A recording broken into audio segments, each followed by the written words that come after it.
tell you about where this started because I love spreadsheets and numbers. And, so I was working in a miserable place, a call center, a terrible place. And see, dealing with the public is one thing, but then you have the higher ups who are looking at data. They download all of this data and then they go behind the black curtain and then they're looking and then they see, okay, 63 calls. That's not enough. But what does 63 mean? It's lower than 100, it's over 25, but what does 63 mean? And if it was a football game, it means somebody took an ass whooping. But what did that mean for us? We didn't know. So I just knew that I was working hard. But does that work? Do you go say, I'm working hard? 63 is what I can do. No. So I figured I can complain.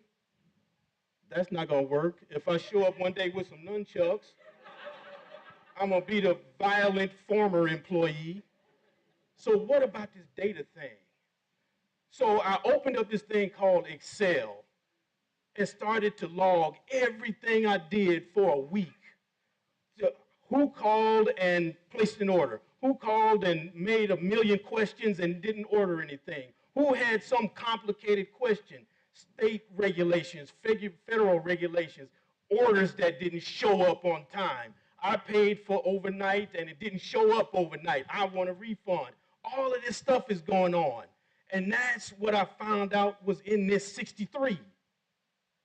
And people were forwarding calls to me, right? So, yeah, you call to place an order, okay, great. You call with something complicated, pass it to Oz. Okay, so he's got 100 and he's getting the prizes and everything, and this is my 63. But I had the data now.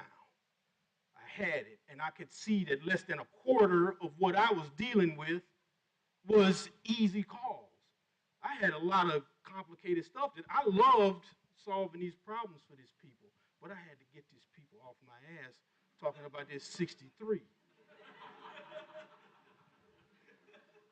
So I had to figure, once I've got this data, who needs to see it? Because you need a willingness, right? You have to have some pull to do something if you do want to make some change, and you have to understand data.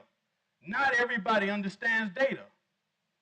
So here's me right here. I'll get in the slide. Okay, so here's me, and then there's a supervisor, the director, the CEO.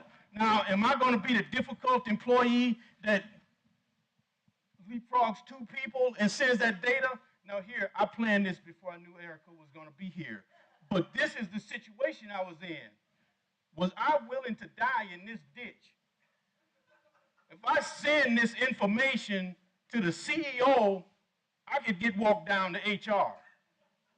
Am I willing to walk down to HR and tell them what the hell is in this 63? So I did. I was willing. I pulled the trigger. And the CEO and I did have a couple of conversations, and they were good. I was right. He did care.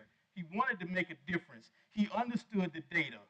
So we had some conversations. And I can't say how influential my data was in the changes that were made, because there was some personnel changes. Calls started getting routed differently. A lot of things happened. But I started getting selected for different roles that called for more data, calculating commissions, digging up data. For the last 6 months at that job, I didn't have a title. I was the can you get this data for me guy. And I loved it because I could and get it in a shape to where they can use it and see to go talk with a client. You say you're buying all of this stuff, and we say bullshit because Oz got the data, and here it is. And that's where I started to love working with Excel and data because, God damn it, there's just no words for it, what you can do with data.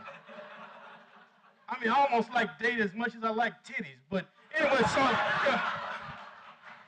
so that's it. Get your data together, people.